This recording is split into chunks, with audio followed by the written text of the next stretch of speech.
Greetings, friends. This is Calabrios.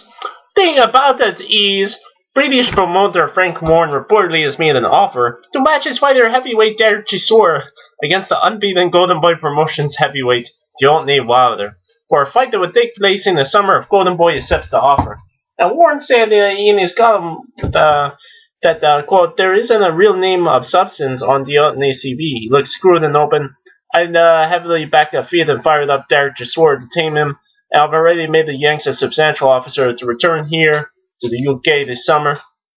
To be short, Deontay doesn't have a substantial name on his resume yet, and that would remain unchanged. Even if Golden Boy set this fight up with him and down, in his luck, Chisora. Now, where's the gain when you fight the guy that has lost 4 of his last 6 fights, like Chisora? Calabrios doesn't see any real upside for the fight. And then it would be like Wilder versus Ali Part 2. I hope Golden Boy does make the fight, because it would be one step closer to a Deontay versus Tyson Fury or Deontay versus David Price fight. Now, if Deontay keeps knocking out the British heavyweights, eventually he'll run out of Brits to fight, and at that point Deontay will be ready to start facing natural contenders in the heavyweight division instead of second-tier guys or players with inflated resumes and suspect chins like Price, David Haye, and Tyson Fury. Now, Golden Boy has already challenged David Price and Tyson Fury to fight Deontay, but there was no interest there from that side. Now, absence of a good opponent for Deontay, Calabrios wouldn't mind seeing him fight Chisora in a nice little stay busy fight.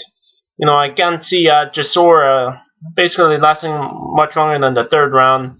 Though, he looked dreadful in his last fight against Hector Alfredo Avila last April in his 9th round TKO win.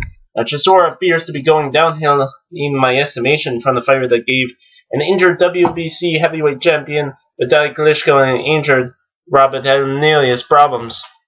Now, Chisora got a lot of credit for giving those guys problems, but what the boxing fans forget is those fighters were badly injured and were fighting one-handed for almost their entire bouts with Chisora. Now, believe me, Deontay would be 100% healthy for a Chisora fight, and then it would go badly for the Brit. His chin would be checked early and often, and it would end badly for him. Now, it's good for Chisora and Wilder because both guys get a nice payday. I can see Chisora doing a good job of getting Deontay's face and selling the fight with his wild behavior, but as far as winning the fight, Chisora wouldn't have a chance. You saw what happened when a lesser puncher than Wilder was able to easily best Chisora out 5 rounds last year and his 5th round knockout win. Now, just imagine what a harder punching Deontay would do to Chisora once he hits him with one of these big shots. We're talking face down on the gun base.